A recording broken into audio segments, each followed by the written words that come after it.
So, and then this refer back to educate them about being a human being, being a humanistic individual.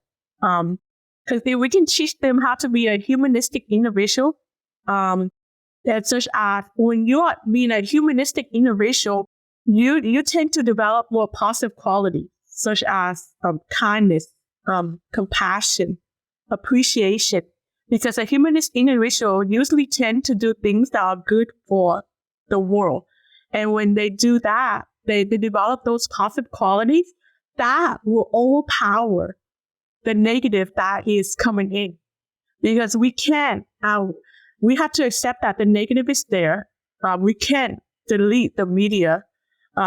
We can't do anything about the negative, but the only thing we can do is counteract the negative. So we can't avoid the negative. We just learn how to counteract and be stronger than the negative. And so that's why humanistic psychology come in, is learning what is the benefit of being a human being, the benefit of being a humanistic individual. And when you can see that, and when you keep doing that, then they will overpower the negative.